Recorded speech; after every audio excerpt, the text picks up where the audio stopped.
Hello friends, कैसे हैं आप सब। मैं हूं आपका होस्ट और आपका दोस्त ये ललित शाह और स्वागत करता हूं आप सबको आप ही के अपने यूट्यूब चैनल मैजिकल मार्केट में। सॉरी दोस्तों, कुछ घर में परेशानी की वजह से एक डेथ हो गई थी, जिसकी वजह से मैं 15 डे से काफ़ी बिजी था और माफ़ी चाहता हूँ। आप सबके सामने प्रस्तुत नहीं कर पाया कोई भी वीडियो, पर कोई बात नहीं दोस्तों, अब प्रस्तुत करते हैं आपके सामने एक नई वीडियो जिसके अंदर मैं आपको निफ्टी, बैंक निफ्टी का एनालिसिस, अदानी शेयर्स के अंदर क्या करना है और कौन से एक दो शेयर ऐसे हैं जो या सेक्टर जो मुझे लगता है कि अभी परफॉर्म करेंगे। आइए उस पर बात करते हैं। सीधे चलते हैं हम निफ्टी के ऊपर। दोस्तों निफ्टी के पे अगर आप चार्ट देखेंगे डेली चार्ट पे तो लगातार आप देखेंगे, इनफैक्ट मैं आपको एक बार वीकली चार्ट दिखाना चाहूँगा तो आपको और अच्छे से समझ में आएगा दोस्तों कि आप देखिए जहां पे पिछले हफ्ते बंद हुई थी एग्जैक्टली सेम लेवल पे 17,856 के आसपास इस हफ्ते भी बंद हुई, यानी लगातार 2 हफ्ते एक ही लेवल पे। ऐसा बहुत कम होता है। जो ऑप्शन राइटर्स होंगे उन्होंने अच्छे से पैसा कमाया होगा, ऑप्शन बायर्स को कहीं ना कहीं नुकसान ही हुआ होगा, चाहे उन्होंने पुट साइड में बाय किया होगा या कॉल साइड में। जो इस डेटा को देख के लगता है, क्योंकि एक हफ्ते में अगर आप देखेंगे निफ्टी जहां थी वहीं है, इसका मतलब क्या है, सेलर्स नहीं कमाया होगा, प्रीमियम डिके हुआ होगा थीटा की वजह से जो टाइम फैक्टर होता है, और क्योंकि टाइम फैक्टर की वजह से जो प्रीमियम्स डिके हुए होंगे तो वो सब प्रीमियम राइटर्स ने ही पैसा खाया होगा। पर मार्केट हमेशा दोस्तों एक जैसी नहीं चलती है, यानी अगर बहुत ज़्यादा दिन एक ही जगह पे मार्केट रुकी हुई है तो एक बहुत बड़ा भूचाल आने वाला है। वो ऊपर की साइड भी हो सकता है, नीचे की साइड भी हो सकता है, तो हमें दोनों साइड के लिए तैयार होना है। वी डोंट नो कि किस साइड ज़्यादा पोजीशन बनेगी, पर फिलहाल अभी मार्केट में क्या लगता है इमीडिएट उस पर बात करते हैं और उसके लिए हम डेली चार्ट पे चलते हैं निफ्टी के। दोस्तों फिर से डेली चार्ट पे देखिए दोस्तों, लास्ट जो फ्राइडे था उस दिन निफ्टी नेगेटिव बंद हुई थी 37 पॉइंट्स। और अगर मैं इसमें आपको दिखाना चाहूँ निफ्टी 50 का हीट मैप, यानी निफ्टी 50 में ज़्यादातर शेयर रेड में थे, राइट, और कुछ ही शेयर ग्रीन में थे, जिसमें आपका Tata Motors, Cipla, ONGC, HDFC life, Tata consumer, UPL, right, इस तरह के शेयर कुछ पॉजिटिव जोन में थोड़े से थे। बाकी ऑलमोस्ट सारे शेयर फ्लैट टू नेगेटिव ही थे। तो नेगेटिव में ज़्यादा शेयर एचसीएल टेक था, टाटा स्टील, हिंडाल्को, अदानी इंटरप्राइजेज, ये सारे शेयर आपके नेगेटिव में थे ज़्यादा। अब अगर मैं आपसे बोलूं कि निफ्टी शॉर्ट टर्म में दोस्तों क्या है और लॉन्ग टर्म में क्या है, तो मैं एक क्लियर कट ट्रेंड बता देता हूं दोस्तों। 17,770 ये एक नोट कर लीजिएगा। इनफैक्ट ये जो चार्ट है मेरा डेली चार्ट पे, इसके हमने सपोर्ट रेजिस्टेंस ऑलरेडी ड्रॉ किए हुए हैं और अकॉर्डिंगली दोस्तों बिल्कुल अभी निफ्टी मेक और ब्रेक लेवल पे है। यानी अगर कल निफ्टी अपने हाई के ऊपर चलती है 17,880 के ऊपर मान लीजिए आप, और 10 मिनट भी टिकती है, तो आपको इजीली 17,960 तक का टारगेट आपको इजीली दिख जाएगा निफ्टी के अंदर। और अगर कहीं बहुत ज्यादा ट्रेंडिंग हुई तो 18,020, राइट, ये तो हो गई इमीडिएट की बात। और अगर इसने अपने लो को तोड़ा जो कि है 17,876, पर हम वहां पे बात नहीं करेंगे। अब मैं बात करूंगा आप 17,800, पर मैं बात करूंगा 30 पॉइंट्स का हम और इसको टाइम देंगे 17,770। ठीक है, हो सकता है 800 को तोड़े 770 पे आए और यहीं से सपोर्ट लेके ऊपर जाए। तो दोस्तों ये एक बहुत मेजर सपोर्ट है 770 का। 17,770 को अगर निफ्टी ने ब्रेक कर दिया तो आप नीचे की तरफ की राइड करेंगे निफ्टी में। फिर आपको जो पहला टारगेट है आपको आराम से 1700, 700 और उसके बाद 640 का टारगेट, ये दो टारगेट्स आपको बहुत इजीली मिल जाएंगे। और बहुत ज़्यादा ट्रेंडिंग रही तो मे बी 520 तक के। पर मैं अभी इतने नीचे की बात कल की डेट में नहीं करूंगा, क्योंकि कल की डेट में मुझे थोड़ा सा मेरा जो ट्रेंड है वो थोड़ा अपसाइड में ज़्यादा है। उसका रीज़न भी है दोस्तों। अगर चलिए फिर से हम चलते हैं यहाँ पे और मैं आपको एक बार फ्यूचर बिल्डअप की पोजीशन दिखाता हूँ एडवांस डिक्लाइन के साथ। तो आप देखेंगे लास्ट डे में जैसा मैंने आपको दिखाया कि हमारे ज़्यादातर 55% शॉर्ट्स बने थे और 45% लॉन्ग। पर अगर मैं लास्ट 5 डेज का फ्यूचर बिल्डअप देखता हूं दोस्तों, तो आप देखेंगे 41% शॉर्ट साइड है, 58% लॉन्ग। यानी अभी भी लॉन्ग की पोजीशन जो है हमारी निफ्टी 50 में, वो जो है आपकी फ्यूचर्स जितने भी हम जो डील करते हैं ओवरऑल, उसमें लॉन्ग की पोजीशन ज़्यादा है। यानी 58% साइड जो अभी 59% to be 58.82 to be exact, अभी लॉन्गर साइड में पोजीशन ज़्यादा है। तो जब तक दोस्तों लॉन्गर साइड में है तो निफ्टी को भी परफॉर्म हमारा पॉजिटिव ही करना चाहिए। जब तक ये शॉर्ट पोजीशन बढ़ती नहीं है तब तक हम कोई नेगेटिव ट्रेड अभी निफ्टी में नहीं लेंगे। और यही एक रीजन है कि मेरा थोड़ा सा बायसनेस अभी पॉजिटिव साइड की तरफ ज्यादा है निफ्टी का, राइट। पर इसका मतलब ये नहीं है, बीइंग अ ट्रेडर आप अपने माइंडसेट को बिल्कुल न्यूट्रल रखेंगे। और सच पूछे तो निफ्टी जहां खड़ी है वो बिल्कुल एक न्यूट्रल वाली जगह है। थोड़ा सा पॉजिटिवनेस इसलिए क्योंकि 17,800 के ऊपर बंद हुई है। 17,800 के ऊपर जब तक है 17,770 जैसा मैंने आपको एक फिगर दी है, उसके ऊपर मैं पॉजिटिव ही मानूंगा। और जब तक 770 के नीचे बंद नहीं होती है निफ्टी, मैं नेगेटिव कोई भी पुट खरीद के फेवर में नहीं हूं। यस, हो सकता है इस मंथ के लास्ट में फिर से एक ब्रेकडाउन है, ये मैं बता दूं आपको 100% ऐसा इस चार्ट में देख के लगता है कि फिर से निफ्टी एक बार अपना 17,500 का लेवल टेस्ट करने जरूर जाएगी और मे बी नीचे जो 17,150 200 का लेवल है। पर इसका मतलब ये नहीं है कि हम इमीडिएट पुट्स खरीद ले, हो सकता है पहले ये अपसाइड का मुंह दिखा और लास्ट का जो मुझे लगता है वीक होगा तब इसमें डाउनफॉल आना चाहिए फरवरी लास्ट में, जैसा जनवरी लास्ट में आया था। तो अकॉर्डिंगली अभी अगर मेरे साथ मंडे की बात करते हैं तो हमारा सिंपल सा ट्रेंड रहेगा दोस्तों, 17,880 के ऊपर बाय करेंगे। पहला टारगेट 960 का, दूसरा टारगेट 18,020 का, उसके बाद देखेंगे टिकती है तो 18,140 इसका बहुत बड़ा रेजिस्टेंस है। मुझे लगता है पहले तो उसको तोड़ने में इसको बहुत मेहनत करनी पड़ेगी। तो 18,140 के ऊपर तो किसी भी हालत में मैं लॉन्ग पोजीशंस लेके नहीं जाऊंगा जब तक कि कोई बहुत ज्यादा पॉजिटिव न्यूज, पॉजिटिव डाइवर्जेंस नहीं बनता। अदरवाइज एक अच्छा खासा रेजिस्टेंस है जैसा हम पहले भी लगातार देखते हैं। यस, एनीथिंग 140 के ऊपर फर्दर 260 तक ले जाएगी निफ्टी को, पर अभी हम इतनी आगे की बात नहीं करते हैं। अभी मेरे लिए कल की जो रेंज होगी सिंपल है, 17,880 के ऊपर टिकती है तो 17,960 और 18,020 के लेवल के लिए प्ले करेंगे, और 17,800 के नीचे जाती है तो हम वेट करेंगे 17,770 का। वहीं पे सपोर्ट लेती है तो आप 17,770 पे 20 पॉइंट का एसएल लग के या 10 पॉइंट्स का एसएल लग के आप बाय कर सकते हो निफ्टी को। अगर 1770 से कोई सपोर्ट लेना चाहिए उसके पहले, ऐसा नहीं हो कि सर ने बोल दिया 17,770 पे तो बाय करना नहीं दोस्तों। अगर वहां से कोई सपोर्ट आपको इंडिकेशन देता है, सिर्फ 15 मिनट्स का ग्रीन कैंडल बन जाता है, तो आप 17 जो भी उस टाइम का लो होगा, सपोज उसने 17,775 का मारा, 778 का मारा, उस लो का आप एक स्टॉप लॉस रख के बाय कर सकते हैं। Again for the target of यही 7,850 का टारगेट हो जाएगा था हमारा, and next target will be अब 7,880 और 880 के ऊपर अगेन 960 का। तो अगर पहले नीचे आती है निफ्टी और सपोर्ट से वापस जाती है कहीं भी 770 के आसपास से, वी विल बाय। और यस, अगर उसने 770 को ब्रेक कर दिया दोस्तों, फिर तो आपको सीधे सीधे सेल साइड में बैठना है, एंड देन आपको इजीली टारगेट 700 के, 640 के, ये दो टारगेट्स के लिए मैं निफ्टी में फिर नीचे प्ले करूंगा। राइट, क्लियर ट्रेडिंग एक माइंडसेट है मेरा। पहले हम देखेंगे निफ्टी कहां खुलती है, 880 के ऊपर टिकती है तो हमारा क्लियर कट टारगेट 960 18,020 का होना चाहिए। और अगर कहीं भी निफ्टी नीचे जाती है हम इमीडिएट सेल नहीं करेंगे, 770 का बहुत तगड़ा वाला सपोर्ट है, वहीं से बाउंस बैक मारती है 770 800 के बीच में से दोस्तों कहीं भी, या 805 810 कहीं से भी, तो हम 770 का स्टॉप लॉस रख के उसको बाय कर सकते हैं अगर हमें कोई रिवर्सल ट्रेड दिखेगा। और 770 को ब्रेक डाउन करती है तो 100% सेल है, फिर तो आपको बाय साइड में नहीं बैठना है। फिर आप जो भी सेल करेंगे उसमें 810 का स्टॉप लॉस रख देंगे 770 के नीचे, और आप निफ्टी में क्लियर कट नीचे के लेवल देख सकते हैं। अब ट्रेडर के लिए दोस्तों दिक्कत क्या है, जो लोग अभी इंट्राडे ट्रेड नहीं जानते हैं उनका एक ही चीज होती है, सर आप बता रहे हो, आपने तो बाय साइड भी बता दिया, सेल साइड भी बता दिया। तो दोस्तों ट्रेडिंग ऐसी ही है, ये मेरे हाथ में नहीं है। उस दिन जैसा चार्ट बनेगा, जैसा मूवमेंट आएगा, हमें ये पता होना चाहिए कि अगर 880 के ऊपर है तो हमें सेल साइड में नहीं बैठना है, चलो आप बाय करो या ना करो। इसी प्रकार अगर हमारी निफ्टी 770 के नीचे जाती है तो एटलीस्ट आपको सेल नहीं करना मत कीजिए, पर कम से कम बाय साइड में बैठिए, क्योंकि हमें नहीं पता कितना नीचे तक और फर्दर जा सकती है। जब ब्रेकडाउन आता है तो दोस्तों आप देखते हैं बहुत तेजी से ब्रेकडाउन आता है। तो इसीलिए पर्पस सिर्फ वीडियो बनाने का यही है कि शायद आप अगर अभी इंट्राडे के लिए अभी उतने परफेक्ट नहीं है तो आप सिर्फ वीडियो देख के एटलीस्ट एनालिसिस पे ध्यान दीजिए, क्या निफ्टी परफॉर्म कर रही है, क्या जो मैंने आपको बताया क्या निफ्टी वैसा कर रही है कि नहीं। आपको एटलीस्ट ट्रेड ले या नहीं ले, आपको ये समझ में आएगा कि मेरे को गलत ट्रेड नहीं लेना था। यानी 880 के ऊपर अगर निफ्टी मेरी टिक रही है तो एटलीस्ट मैं सेल साइड में नहीं बैठूंगा, और 770 के नीचे अगर निफ्टी टिक रही तो मैं बाय साइड में नहीं बैठूंगा। एटलीस्ट इतना कंसेप्ट भी अगर आपका क्लियर है तो ट्रेडिंग करना आप अपने आप सीख जाएंगे दोस्तों। ये तो बात हुई दोस्तों निफ्टी की। चलिए अब बात करते हैं बैंक निफ्टी की। दोस्तों बैंक निफ्टी में भी सिमिलर, अगर मैं आपको इसका वीकली चार्ट दिखाऊंगा तो आप देखेंगे काफी हद तक बिल्कुल जैसा हमने निफ्टी में देखा वैसे ही बैंक निफ्टी भी लगभग वीक उसी के आसपास बंद करी है।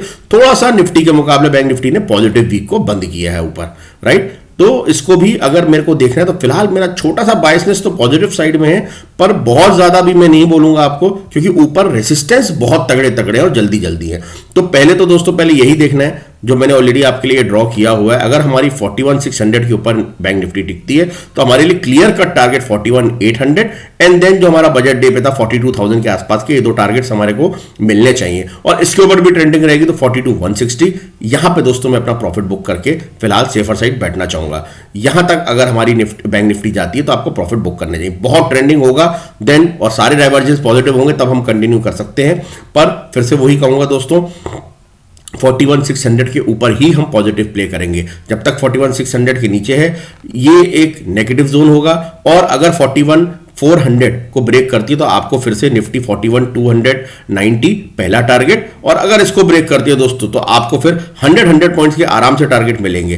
पर 41,000 का बहुत तगड़ा वाला सपोर्ट है, मैं बता रहा हूं। अगर यहां पे आपको अपने शॉर्ट पोजीशन काटनी होंगी, अगर आपने कोई छोटा सा शॉर्ट किया है और इसके नीचे जाएगा दोस्तों, तो फिर एक तगड़े तरीके से बैंक निफ्टी गिरेगा। पर अभी मेरे को जो साइन ऑफ बैंक निफ्टी दिखता है, वो आपने देखा कि निफ्टी हमारी पॉजिटिव साइड में बंद हुई थी, जबकि बैंक निफ्टी नेगेटिव साइड में बंद हुई थी 37 पॉइंट, और बैंक निफ्टी कहीं ना कहीं 5 पॉइंट्स पॉजिटिव बंद हुई है। तो थोड़ा सा बैंक निफ्टी में पॉजिटिविटी है, तो उसी पॉजिटिविटी को लेके हम चलेंगे। ये जो रेंज है, हमें इसी रेंज में प्ले करना है दोस्तों। ना बहुत ज्यादा मुझे अभी मार्केट ऊपर भागती हुई दिख रही है फ्रेंकली, ना बहुत ज्यादा भी नीचे टूटती हुई दिख रही है। यस, लेवल्स पे काम करना है। जो लेवल पहले, अगर रेसिस्टेंस का ये लेवल 41,600 का पहले टूट के ऊपर जाती है, तो हम ऊपर की साइड प्ले करेंगे, और अगर 41,400 को नीचे ब्रेक करती है, तो फिर हम 100 पॉइंट के साथ नीचे की तरफ प्ले करेंगे। पर ध्यान रहे दोस्तों, 41,000 पे बहुत तगड़ा सपोर्ट है और ऊपर 42,000 पे बहुत तगड़ा रेसिस्टेंस है। तो अकॉर्डिंगली आप अपना बैंक निफ्टी में प्ले कर सकते हैं, राइट।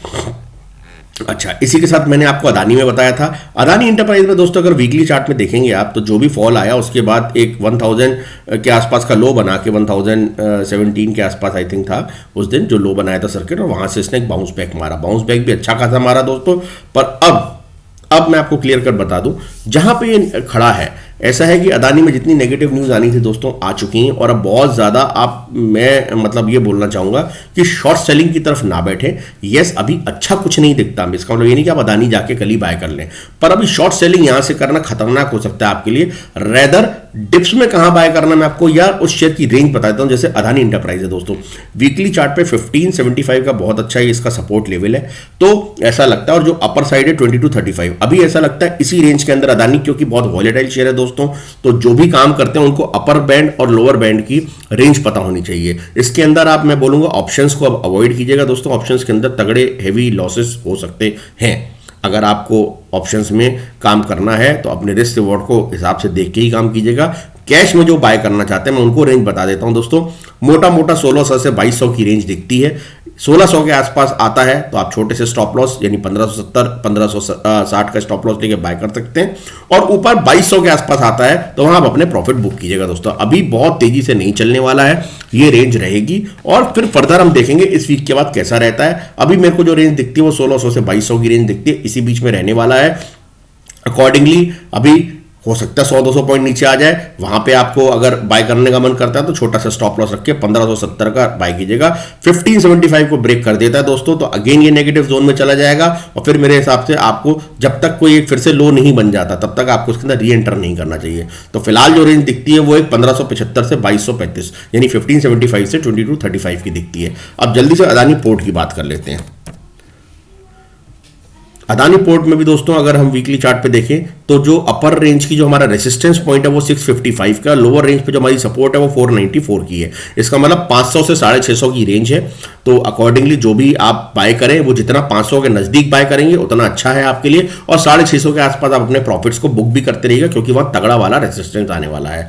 और जिन्होंने भी बाय किया होगा 500 के आसपास वो 490 485 क्लोजिंग बेसिस का, अदानी में क्लोजिंग बेसिस का स्टॉप लॉस लगेगा, क्योंकि दिन में तो इतनी फ्लक्चुएशन होती है वो 2 मिनट के अंदर ऊपर नीचे कर सकता है। क्लोजिंग बेसिस का स्टॉप लॉस आपका ये होना चाहिए जो अदानी पोर्ट में काम करना चाहते हैं। वैसे दोस्तों मेरी एक ही सलाह है कि जब तक अदानी का मैटर सॉल्व नहीं हो जाता आप हाथी क्यों डालते हैं, जस्ट स्टे अवे। जो बहुत ट्रेडर लोग हैं जिनको इंट्राडे में या वैसे काम करना है तो वो दोस्तों इस रेंज को ध्यान में रखते हुए जितना लोअर एंड की रेंज पे काम करेंगे उतना उनके लिए बेटर होगा, उतने स्टॉप लॉसेस नजदीक होंगे। बस यही बोलना चाहूंगा। अच्छा, 1 से 2 शेयर मुझे जो अच्छे लगते हैं, जो सेक्टर मुझे ऐसा लगता है दोस्तों, इस बजट में डिफेंस के ऊपर हमारे पीएम साहब ने कुछ नहीं बोला, पर स्टिल मुझे ऐसा लगता है डिफेंस अच्छा काम करने वाला। और इसके अंदर मैं आपको एक नया शेयर दे रहा हूं, डेटा पैटर्न्स।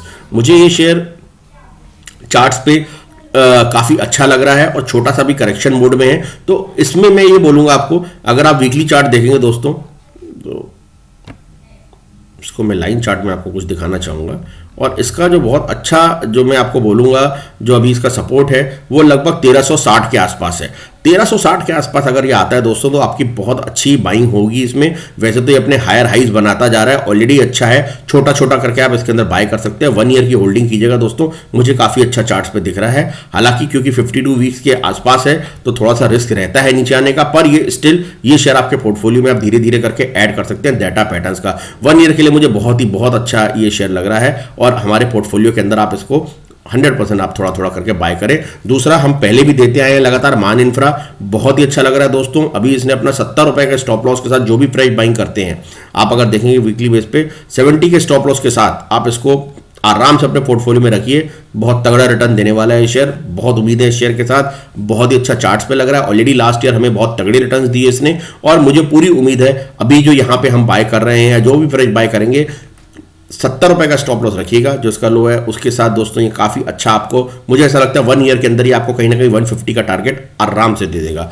तो ये थोड़ा पोर्टफोलियो में रखिए। एक मुझे केबल से रिलेटेड फिनोलेक्स केबल भी चार्ट्स पे काफी अच्छा लग रहा है। ये दोस्तों मैं जो भी आपको शेयर बता रहा हूं, आज मैं क्लियर कर दूं 1 ईयर की पोर्टफोलियो होल्डिंग के हिसाब से बता रहा हूं, क्योंकि धीरे धीरे मुझे मार्केट जो है कहीं ना कहीं स्टेबल होती हुई दिख रही है थोड़ा सा। और अगर आपको जो बाय करने हैं वो जोन की बात कर रहा हूं मैं, तो फिनोलेक्स केबल भी काफी अपना 500 का लो बना के फिर से इसने काफी अच्छा अपना बाउंस बैक दिया है। और आपने देखा भी रिसेंटली जैसे पॉलीकैब ने भी काफी अच्छे रिजल्ट दिए अपने सेक्टर के अंदर। तो इसके अंदर भी धीरे धीरे करके, मैं ये नहीं कह रहा एक लेवल पे, ये 2-3 शेयर्स हैं जिसके अंदर आप धीरे धीरे करके बाय करें। 63 मूव्स ऑलरेडी आपको पहले का दिया हुआ है। कुछ लोग पुराने हो सकता है अपर रेट में भी फंसे हो, पर इनके अंदर कंपनी के अंदर कुछ अपनी फैमिली प्रॉब्लम्स हो गई थी, जो कि मुझे पूरे अपने सोर्सेज से पता पड़ा है कि जून जुलाई के अंदर वो सॉल्व हो सकती हैं दोस्तों। तो जून जुलाई के बाद हो सकता है ये शेयर आपको फिर से बहुत अपने अपर हायर साइड की तरफ ही जाता हुआ दिखेगा। और अभी भी जो ये लेवल्स हैं दोस्तों 155 के स्टॉप लॉस के साथ जो फ्रेश बाय करना चाहता हूं यहाँ पे बाय कर सकते हैं। इसका भी 1 ईयर का टारगेट यहाँ से कम मेरे को 350 रुपए का दिखता है। तो ये कुछ शेयर है जो मैं पोर्टफोलियो में भी ऐड कर सकते हैं। आप धीरे धीरे करके कीजिएगा और अच्छे लेवल्स पे खड़े, इसलिए बोल रहा हूँ खास करके मान इंफ्रा आपका बहुत ही अच्छे लेवल पे खड़ा है। फिनोलेक्स केबल धीरे धीरे ऐड कीजिए, डाटा पैटर्न्स धीरे धीरे ऐड कीजिए, 63 मूव्स धीरे धीरे ऐड कीजिए। ये 4-5 शेयर है। और आईटी के अंदर अभी मैं सिर्फ इन्फोसिस पे फोकस किया हुआ है दोस्तों मैंने। तो ये एक पोर्टफोलियो का शेयर है जिसके अंदर मुझे लगता है कि धीरे धीरे करके मैं इन्फोसिस के अंदर अपनी पॉजिटिव पोजीशन बनाई हुई है हमने। और आप देख सकते हैं दोस्तों कि 1450 अभी जो है इसका इमीडिएट स्टॉप लॉस होगा अगर कोई अभी जिसने बाय किया हो यहाँ पे। और 1560 के आसपास अगर ये आपको फिर से मिलता है दोस्तों, बहुत अच्छा सपोर्ट जोन है, वहां पे आप बाय कीजिए फर्दर। इनफैक्ट इन्फोसिस का तो मैं बोलूंगा दोस्तों, कुछ शेयर ऐसे होते हैं जो हमारे पोर्टफोलियो के होते हैं जिनमें हम स्टॉप लॉसेस नहीं लगाते। जिस कंपनी पे हमें भरोसा होता है तो हम हर प्राइस पे उसको लेना चाहते हैं, तो इन्फोसिस को लेते रहिए एवरी प्राइस पे। ये आपके पोर्टफोलियो का हीरा होगा दोस्तों, ये शेयर को जरूर रखना है पोर्टफोलियो में। तो ये कुछ शेयर्स थे जो अभी मैं फ्रेश पोर्टफोलियो बना रहा हूं, उसके अंदर 4-5 शेयर्स मैं ऐड करता जा रहा हूं। मैं फिर से बता दूं, मान infra, 63 moves, Finolex cable, data patterns और इन्फोसिस, ये 5 शेयर हैं जिनको धीरे धीरे आप 1 ईयर के लिए यहाँ से होल्ड कीजिए। मुझे पूरी उम्मीद है आपको अच्छा प्रॉफिट इनके अंदर दिखना चाहिए। तो दोस्तों आज का वीडियो यहीं खत्म करते हैं। आई होप आपको लर्निंग मिली होगी। और लास्ट टाइम मैंने आपको वीडियो में एक नया इंडिकेटर बताया था बैंक निफ्टी से रिलेटेड, जिसके अंदर आप बैंक निफ्टी के अंदर अच्छा काम कर सकते हैं, ऑप्शन स्कैल्पिंग का। आई होप वो आपको काम कर रहा होगा, हेल्प कर रहा होगा। हेल्प कर रहा है तो दोस्तों कमेंट में बताइएगा। और फिर मिलते हैं नेक्स्ट वीडियो में, तब तक take care, good bye and जय हिंद।